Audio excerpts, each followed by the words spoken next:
Welcome, and thank you for choosing to unwind with us. If you are looking for a moment of calm or preparing for sleep, you've come to the right place. This channel is dedicated to providing relaxing audio journeys designed to gently ease you into a state of tranquility and peace. We understand the need to slow down and quiet the mind, and that is exactly what we hope to offer you with each story we share. I'm Silas, and I traveled to discover the beauty in the everyday, to explore different cultures, and to find moments of peace in our busy world. In this audiobook experience, I invite you to join me as I step off the Wanderer, my home on wheels, and into the ancient city of Kyoto, Japan. Together, we will wander through serene temple gardens, experience the gentle ritual of a traditional tea ceremony, and explore the vibrant colors of local markets. We'll stroll along quiet streets, observe the delicate details, and take in the calming sounds and sights around us. This journey isn't about rushing to the next highlight or ticking off famous landmarks. Instead, it is about slowing down, noticing the subtle moments, and finding tranquility in the simple things. I'll share my thoughts and feelings along the way, inviting you to reflect with me. If you enjoy this journey and wish to support our channel, please consider liking this video and subscribing for more relaxing audio experiences. For those who wish to go directly to a specific chapter, you can find chapter timestamps in the video description below.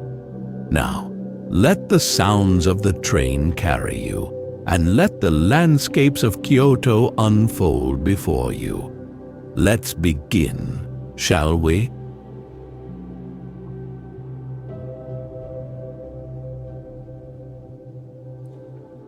Chapter 1. The Approach.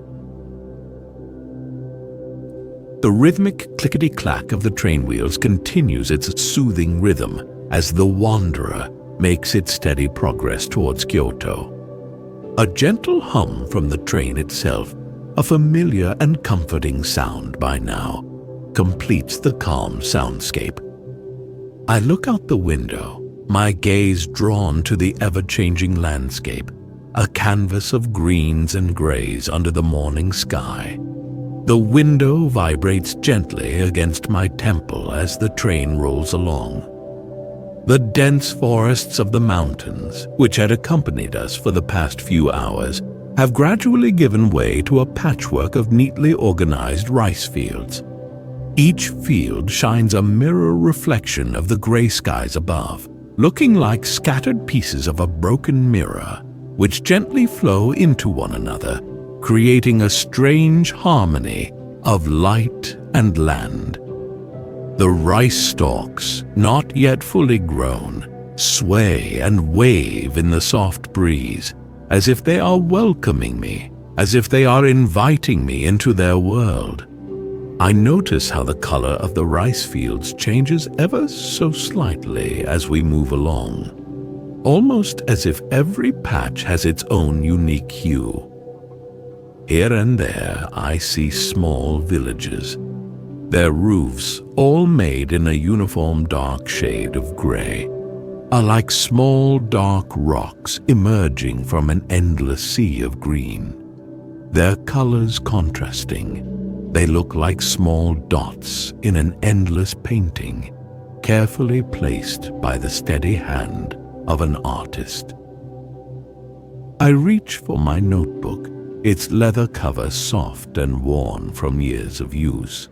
The spine is cracked and bent, proof of the countless times I have opened it to record my observations. I carefully open it to a clean page, and my pen hovers just above it. It is a habit that I have grown fond of, to put my observations into words, to see if I can feel the world a little bit better by doing so. Sometimes I do not know how I feel about a place until I look at the words I have written down. The act of writing somehow brings a sense of order to my thoughts, allowing me to see the world more clearly. Today, however, the words feel as if they are stuck behind a wall. I find that I cannot think of anything to write. My mind is occupied by the landscapes passing me by. I gently close my notebook, place it on the table next to me, and allow my gaze to drift outside the window again. I notice the way the morning light reflects on the water of a small canal. It shines as if 1,000 small stars are sparkling on its surface. A flock of white birds, with feathers as white as the clouds above, briefly land on the edge of the water. I notice the way their wings gently glide them onto the water surface before they gracefully fly away to join their flock, ascending into the air in a spiral-like motion. A lone farmer wearing a traditional straw hat tends his field. He is bowed down, working with the land. The way his hands move with such care shows his respect for the land, a connection that seems to run deeper than just an occupation. He bends down to touch the soil to make sure his crops are growing well. There's something incredibly calming about watching the landscape roll by. It allows my mind to slow down and appreciate not only the destination, but also the journey itself. It is as if the world outside is slowing down its pace to match my own. It makes me wonder if that's what we have been doing wrong all this time, rushing from point A to point B without ever taking the time to appreciate what is in between. The world keeps moving, but our inner world should be in tune with the natural pace of life. It is only then that we can feel the beauty that surrounds us. Kyoto. It's a city I've longed to visit for quite some time, a place where old traditions meet with the gentler pace of nature. I look forward to seeing how these two aspects come together.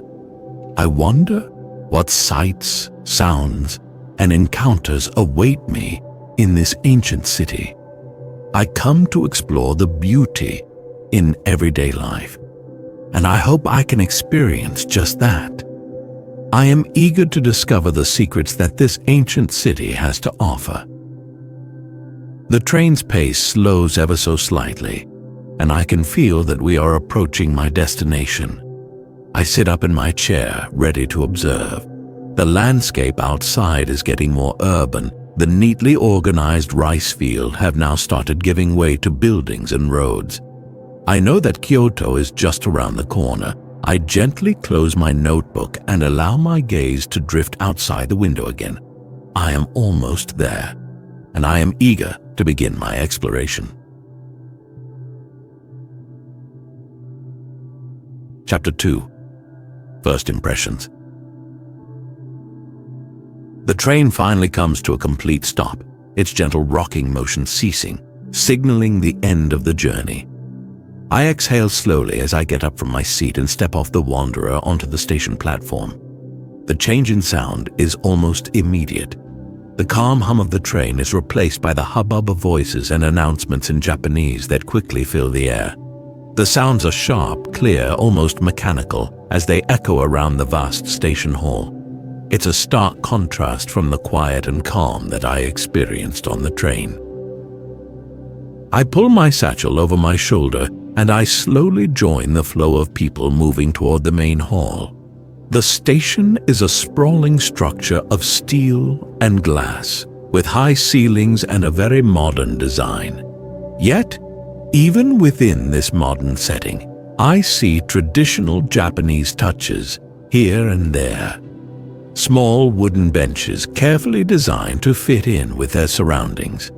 Japanese characters on signs that look elegant and fluid, as if they are part of some complex dance. I walk slowly through the crowd, allowing myself to take it all in. People rush through the station with purpose.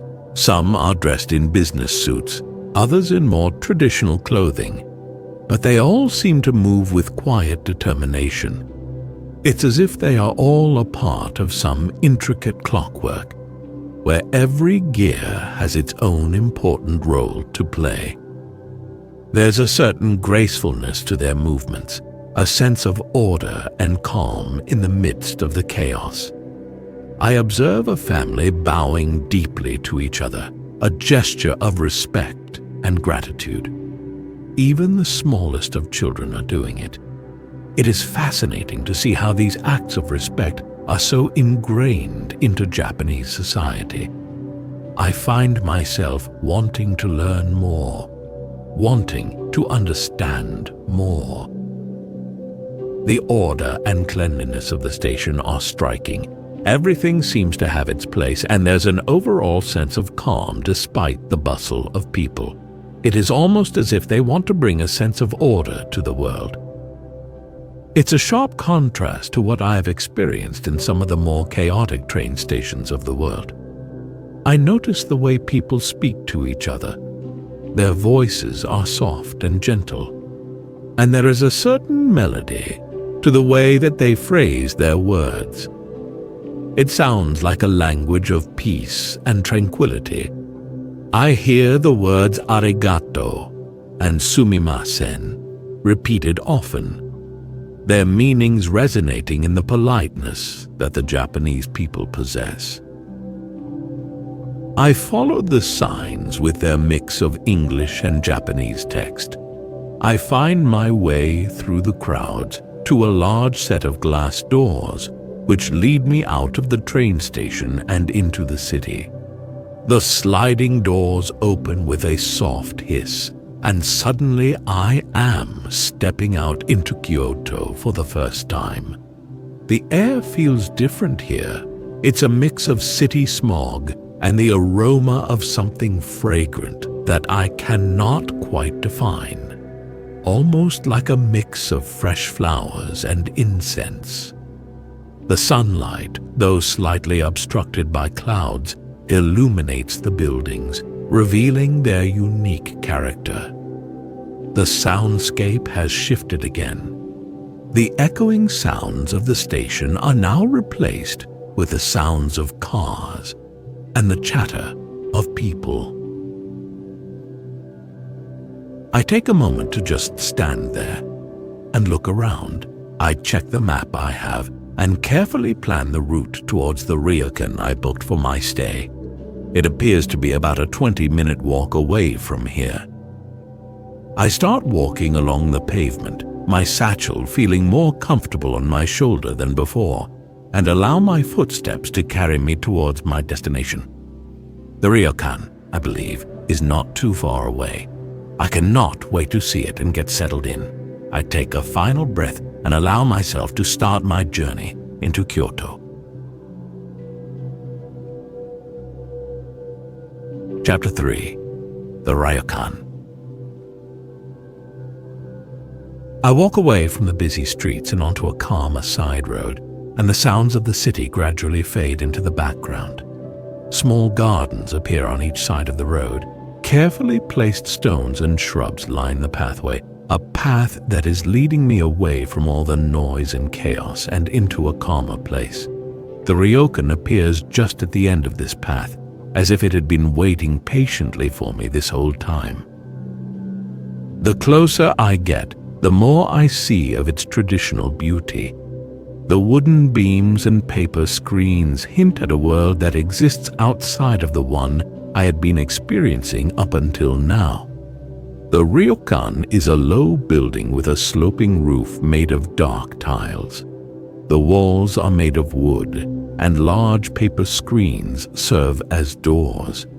It seems to blend seamlessly with its environment, as if it has always been there. The design is simple. but the simple design radiates an unmatched elegance. I notice that there are small lanterns placed outside the Ryokan. I imagine them lighting up this street in the night, casting a warm, inviting glow. As I step onto the wooden porch, a woman wearing a traditional kimono greets me with a warm smile.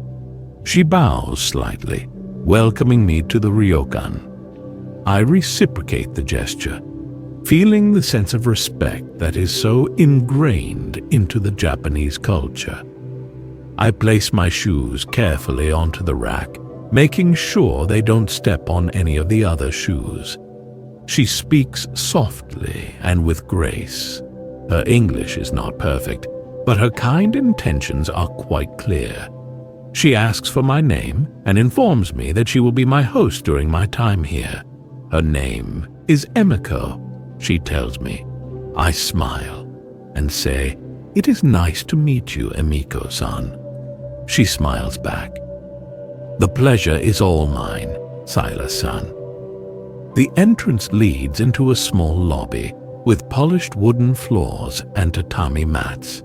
A small bonsai tree sits in the corner, its delicate branches reaching upwards. The design is minimalist, but very welcoming. I notice a small fountain in the middle, its trickling water creating a calm background noise. It's a pleasant sound, almost like nature itself is welcoming me. Emiko-san smiles again and proceeds to take me past a communal room that has cushions placed on the floor and a low table in the middle. The walls are covered with sliding paper doors. The room gives off a feeling of comfort and calm, a place where anyone could comfortably spend the day just looking out at the small garden that is situated just outside. She leads me along a narrow hallway and stops in front of a sliding door. She gently opens it and I step into my room.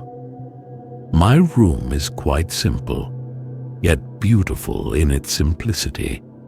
The floor is covered with tatami mats that feel soft under my feet. The walls are made with sliding paper screens. There is a low table in the middle of the room with a small tea set. The light that comes in through the screens gives the room a soft, warm glow.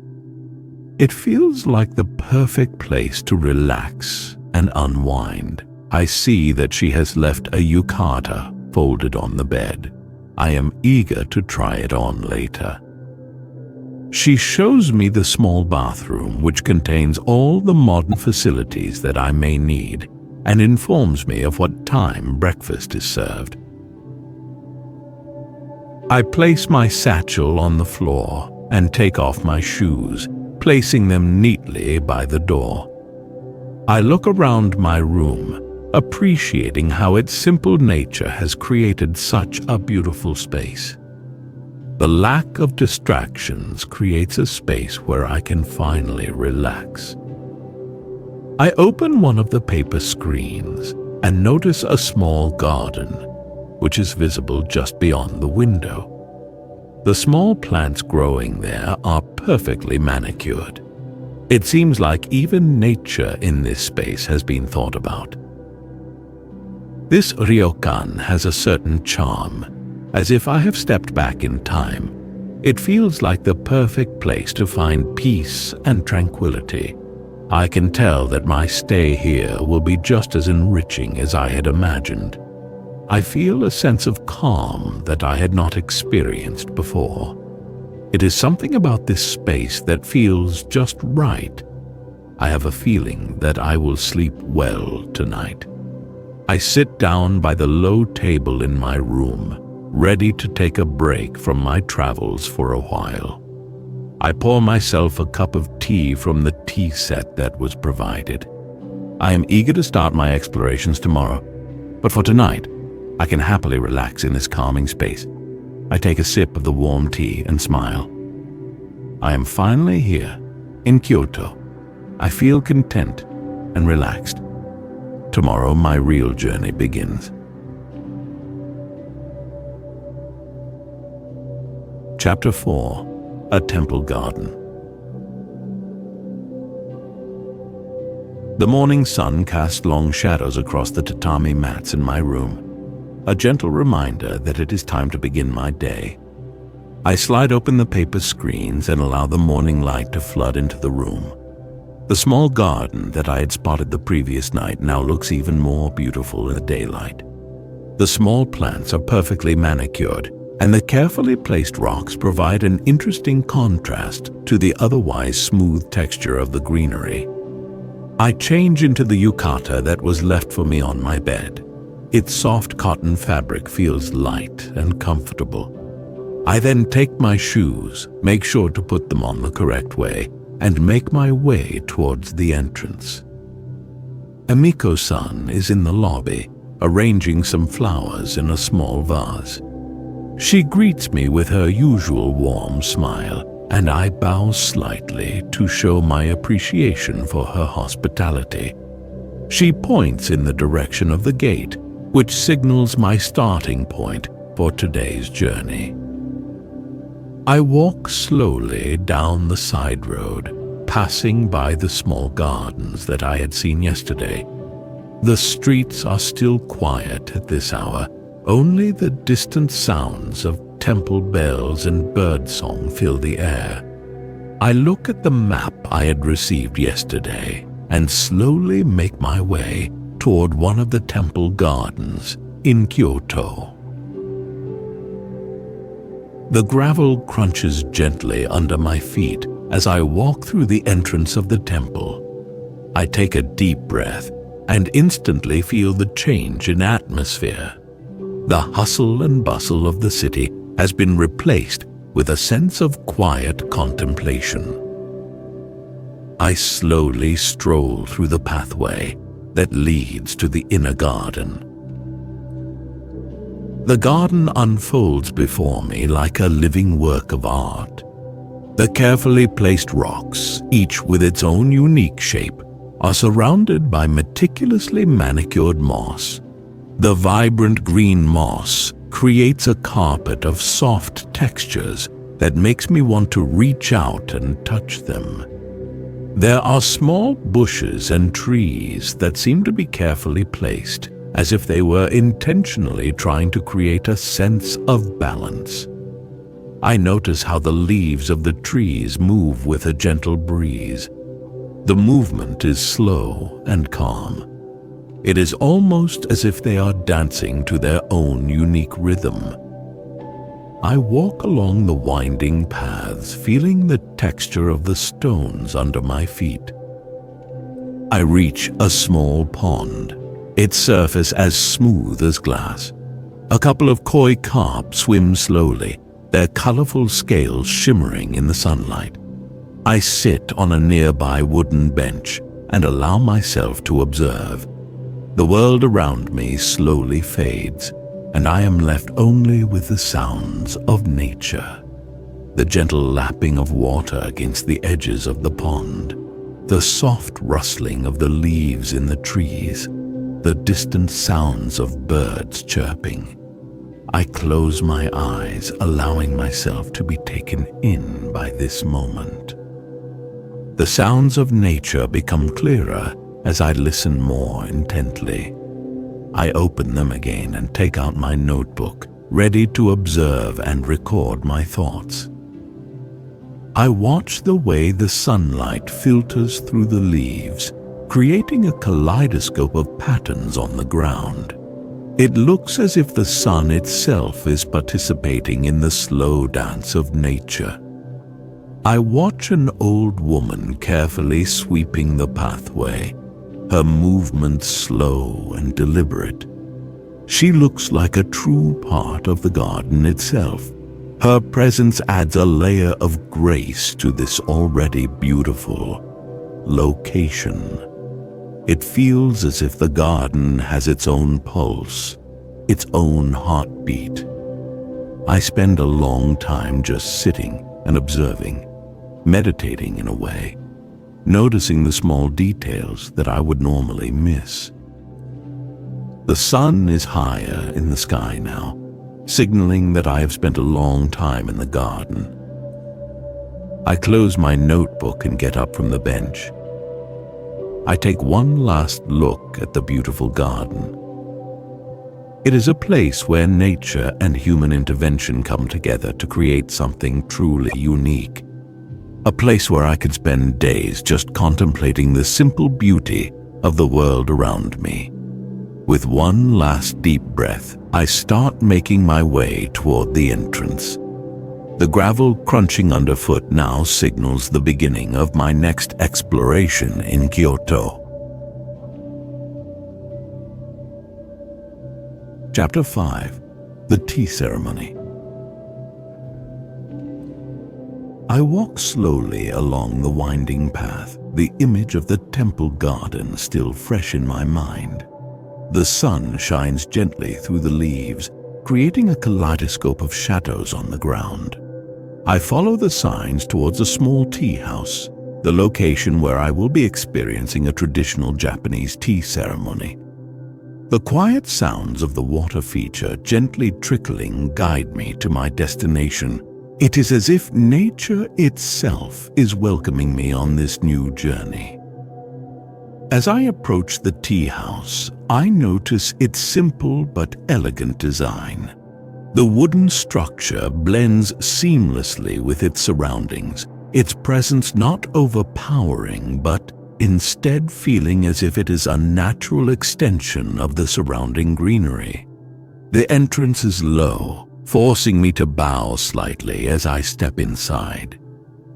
The low entrance reminds me of the need to leave behind the ordinary world and enter a space of quiet contemplation. The interior is minimalist but beautiful, with tatami mats covering the floor and paper screens covering the walls. The room has a soft, warm glow that seems to invite tranquility. A woman wearing a traditional kimono greets me with a calm smile. She is a tea master, I imagine, and will be guiding me through this ceremony. I bow slightly in response, feeling a sense of gratitude and respect for the tradition that I am about to witness. She motions for me to sit on a cushion and I take my place respectfully, observing my surroundings while doing so. She begins to prepare the tea with slow, deliberate movements, each step executed with precision and grace.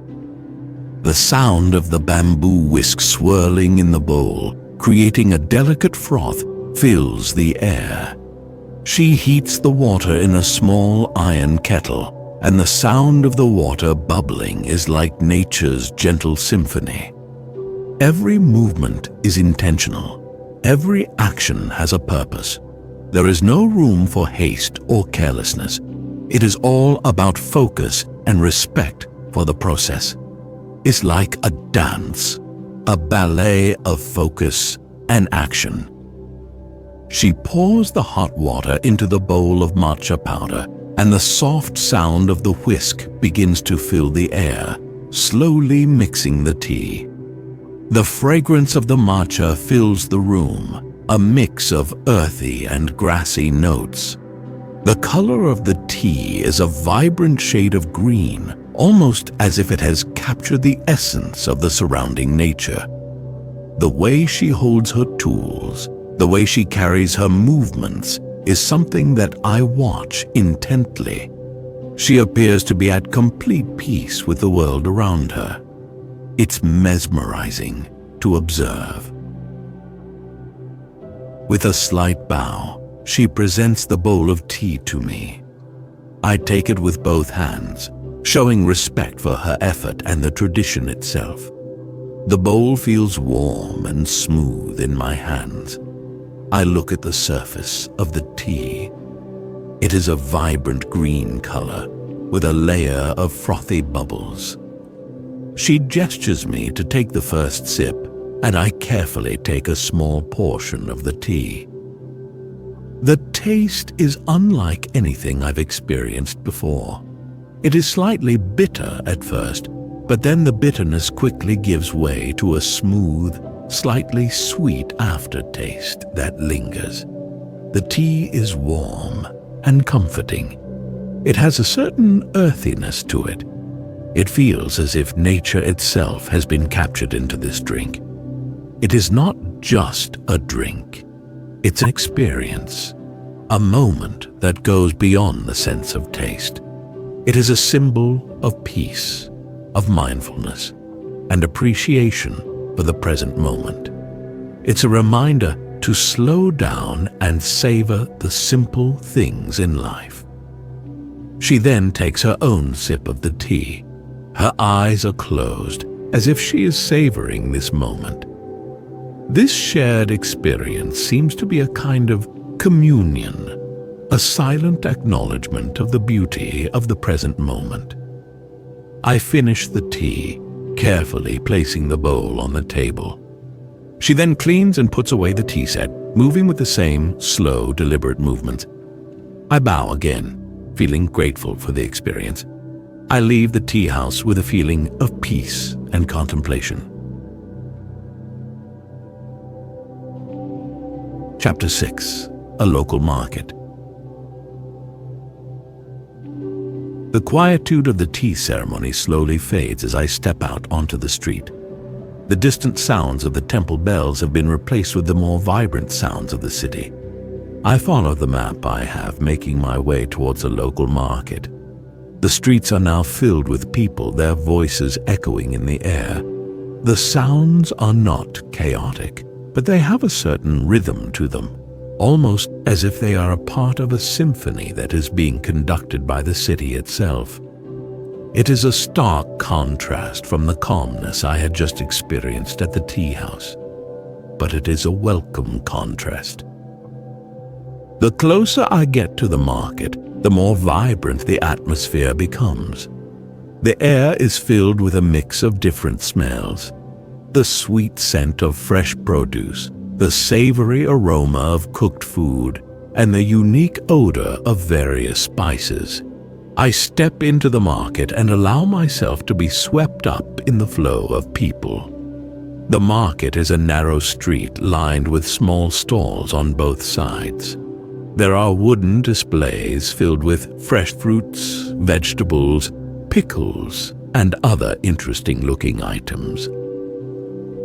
The colors are vibrant and varied.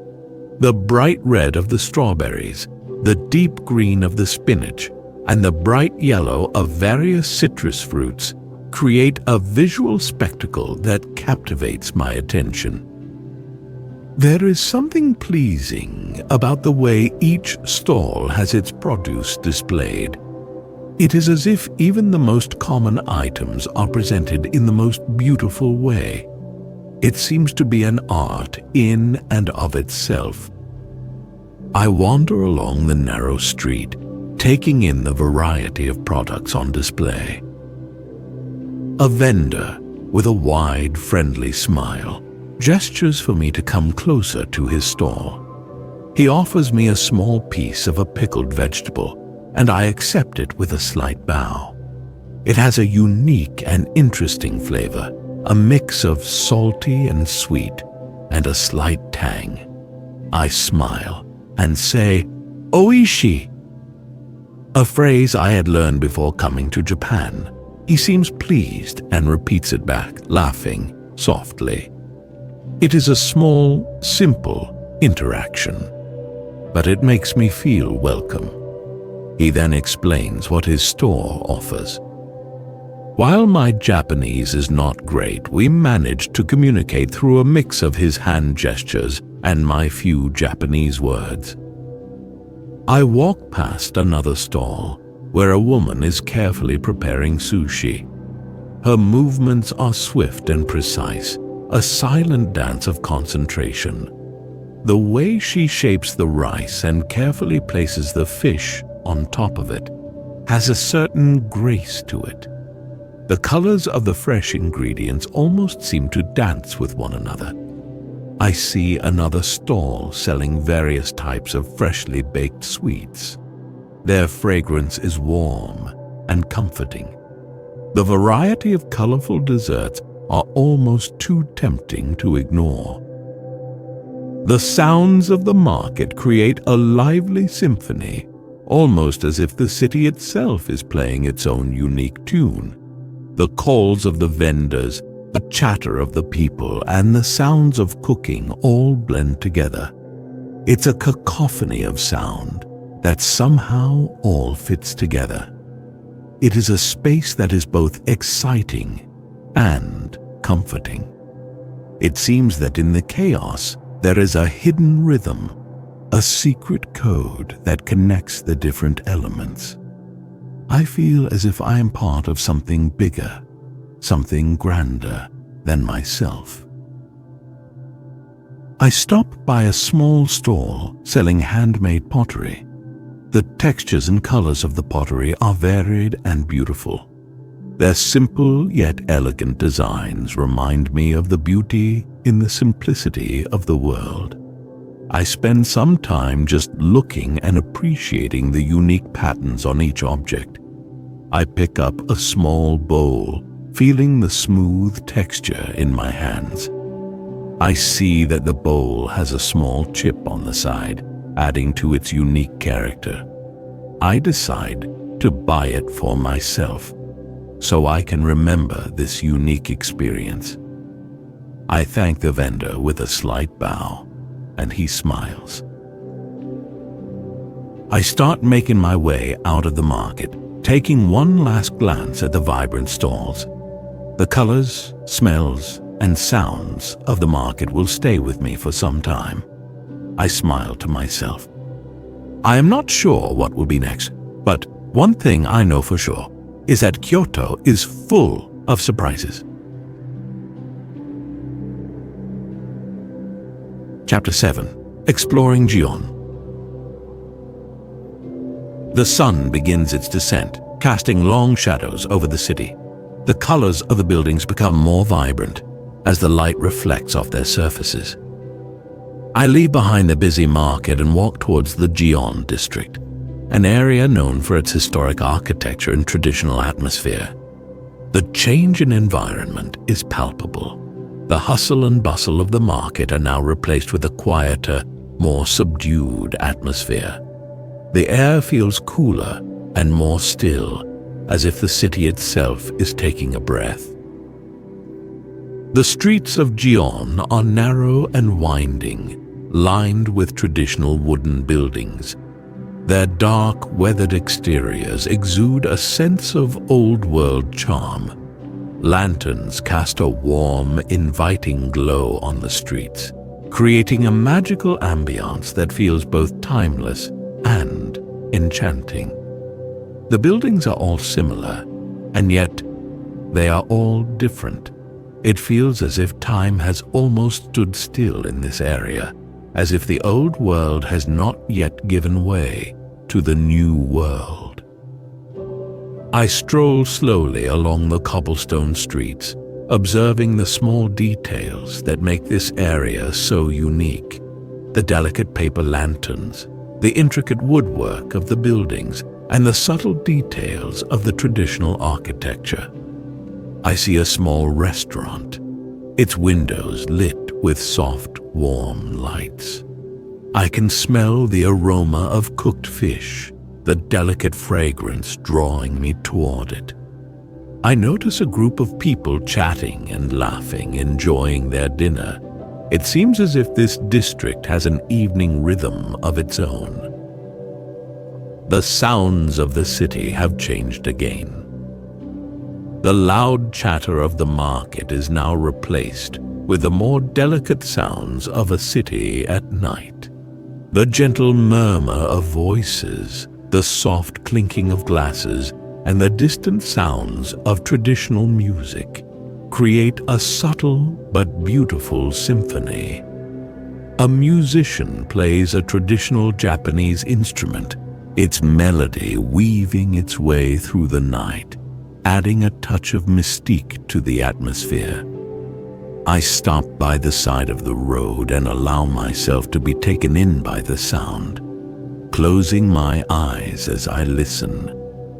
It is as if this music has always been playing and will forever be playing in this space. I turn a corner and see a geisha walking down the street. She glides gracefully, her kimono flowing behind her, her presence adding an element of mystique to the night. She walks softly, almost as if her feet do not touch the ground. She has a kind expression on her face. She nods slightly as she passes by, showing a gentle form of respect. It is a brief encounter, but it will be an image that will be imprinted in my memory for many years to come. It feels like a glimpse into another world, a world that exists behind the doors of these ancient buildings. I look at the old wooden buildings, their dark, weathered exteriors exuding a sense of old-world charm. I see a gentle light shining through the paper windows. I wonder about the countless stories they could tell, the people who lived in them, the people who worked in them, the people who were served by them.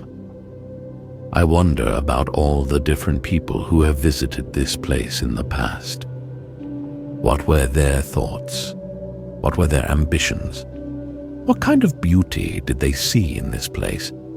It is a reminder that even though our individual stories are unique, we are all a part of something much bigger.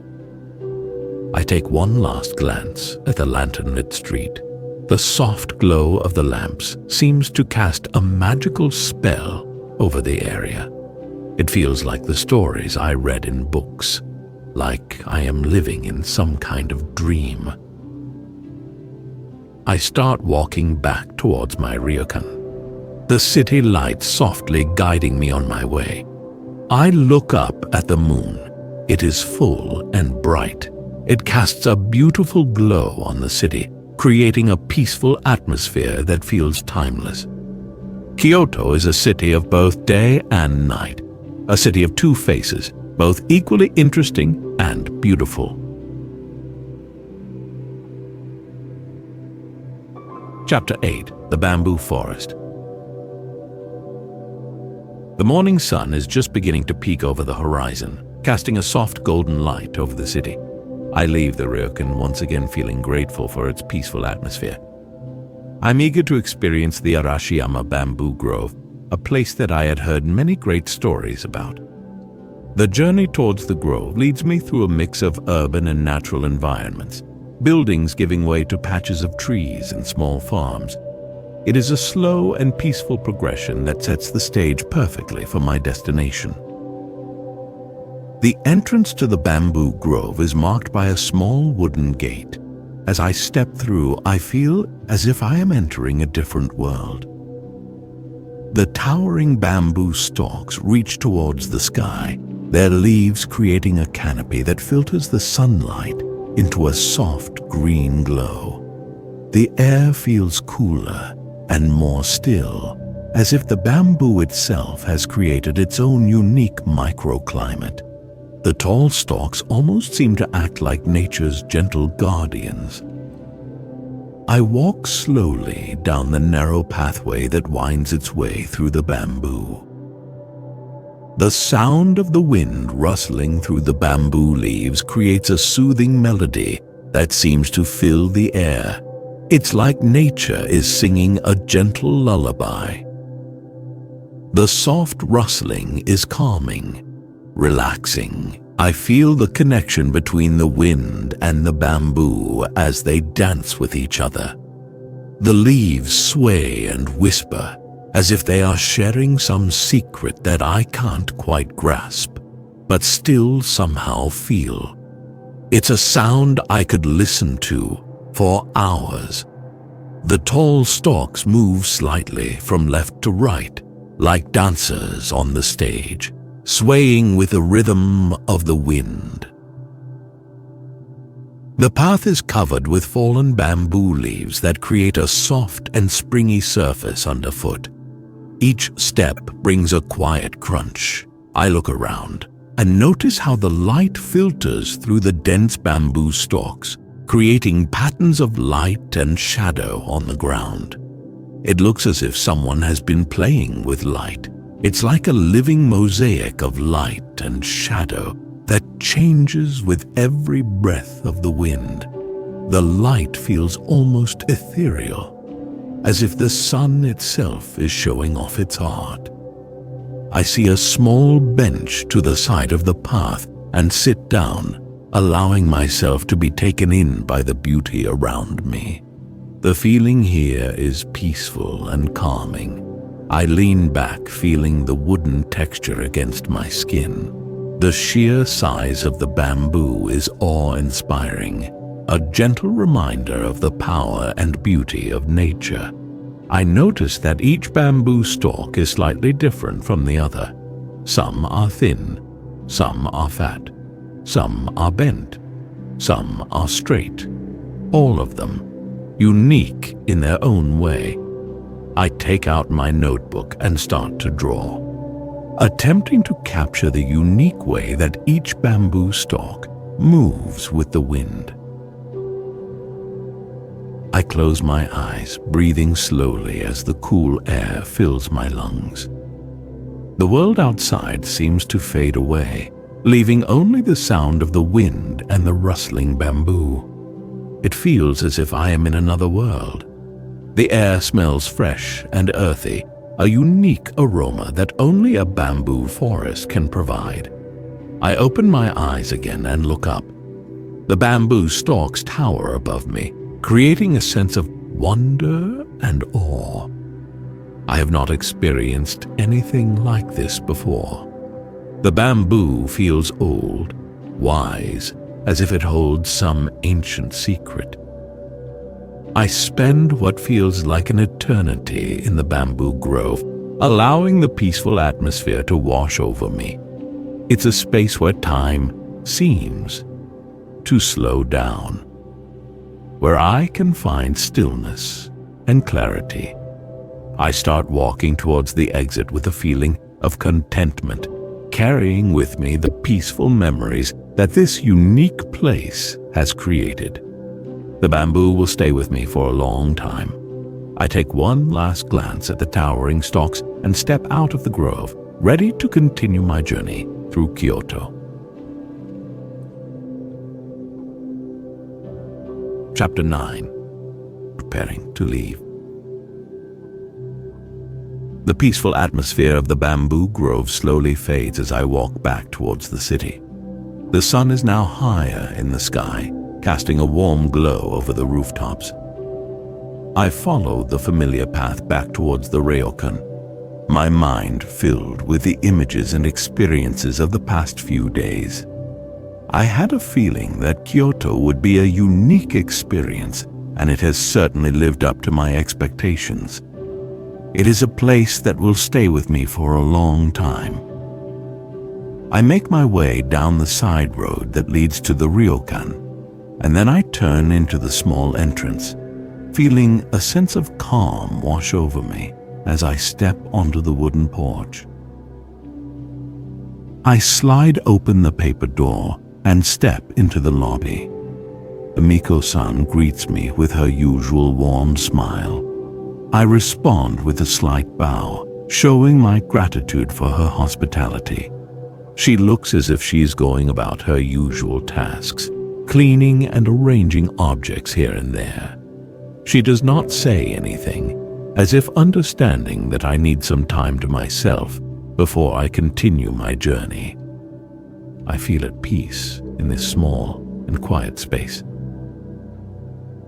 I walk slowly towards my room.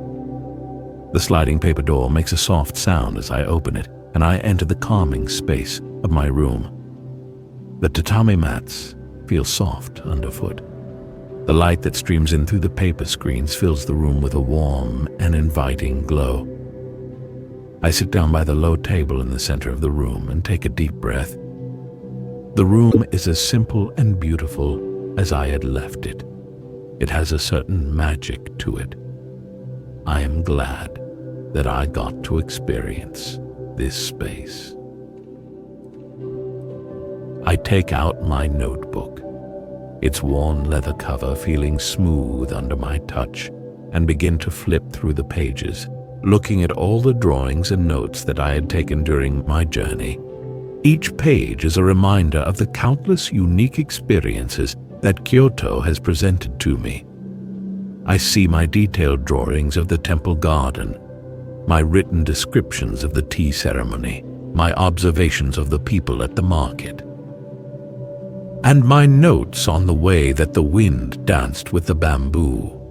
Each page is a reminder of the countless unique experiences that Kyoto has presented to me. I close my notebook and place it back into my satchel. The pages are full of life, and the life that I had witnessed will surely be kept inside for many years to come. I begin to pack my belongings, placing my notebook, my camera, and my new pottery bowl carefully into my bag. Each item holds its own unique memory. Each item is a symbol of my time here. The yukata that Emiko-san had left for me, I carefully fold and place on the table. It is a token of respect for her hospitality and for the gentle culture of this place. The feeling of packing and preparing to leave brings a sense of calm, a feeling that I am closing a chapter. I take one last look around the room, remembering the peaceful nights that I had spent here. I feel a sense of gratitude for this space and for the calming presence that it had offered me. I leave my room and go to the lobby. Emiko-san is still there, going about her daily tasks. I approach her and bow deeply, thanking her for her hospitality. She smiles and bows in return. I thank her in Japanese, and she is pleased to hear me attempt her native language. It is a small but kind interaction. I make my way to the wooden porch, placing my shoes on, and take a deep breath. I am ready to start the next phase of my journey. I step out of the Ryokan and onto the street. I look back one last time at this peaceful place, remembering the quiet moments I had spent within its walls. It is time to move on. Chapter 10. The Departure. I walk along the familiar streets, retracing the steps that I had taken when I first arrived in Kyoto. The city feels different now, like the memories of the past few days have somehow changed the way I perceive this space. The busy streets feel more familiar. The sounds of the city seem to blend together into a unique melody that I had never noticed before. It is a strange feeling, like I have become a part of this space, a small part of the city itself. I allow myself to just observe the people that pass me by, knowing that this will be my last chance to experience this part of the city. I arrive at Kyoto Station and make my way towards the platform where the wanderer awaits. The familiar sight of my train brings a feeling of comfort, a reminder that it is not only a mode of transportation but also a safe haven, a place that feels like home.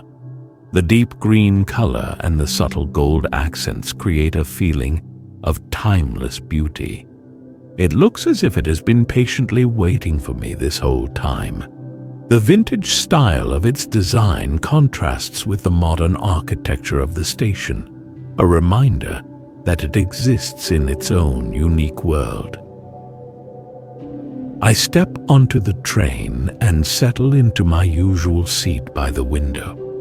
The familiar sounds and smells of the train instantly bring me a sense of peace and comfort. I place my satchel by my feet and open the window slightly, allowing the fresh air to fill the space. I feel the familiar vibrations of the train as it begins to move slowly, and I watch as the platform gradually recedes into the distance. The train's gentle movements start to create a soothing lullaby that slowly brings my journey in Kyoto to its conclusion. I look out the window and observe the city as it slowly fades away. The temple rooftops, the traditional houses, and the modern buildings all blend together into a unique mosaic of images. It is almost as if the city itself is saying goodbye.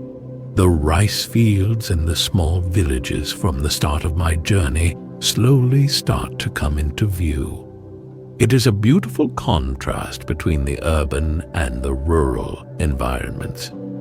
The train continues to move, bringing me closer to my next adventure, but also taking me further from the place that has created so many wonderful memories. I think about all the experiences that I had over the past few days. The serene beauty of the temple garden, the mindful movements of the tea ceremony, the vibrant atmosphere of the market, the quiet mystery of the Gion district, and the awe-inspiring tranquility of the bamboo grove. Every moment, every encounter has left its own unique mark on my heart. Kyoto is a city that has captured my imagination, a place that I will surely return to someday. The feeling of gratitude is overwhelming. I close my notebook, placing it on the table next to me, and allow my gaze to drift outside the window again. The sun is setting now, casting a warm golden glow over the landscape. It's like nature itself is putting on a farewell show for me. The colors of the sky are reflected in the smooth surface of the passing lakes and rivers, creating a beautiful spectacle of light and reflection. I smile as I watch the colors slowly change. The final minutes pass with a feeling of contentment, a feeling of peace. The gentle clickety-clack of the train wheels create a calming rhythm, bringing my journey in Kyoto to a gentle close. I lean back into my seat, allowing the sounds of the train to carry me to my next destination. My mind is filled with a sense of peace and a subtle hint of anticipation for what's to come. I feel ready to continue my travels, knowing that every journey, every destination will somehow enrich my soul. The rhythm of the train is a reminder that life itself is a continuous process of exploration and self-discovery. I am ready to embrace what is to come.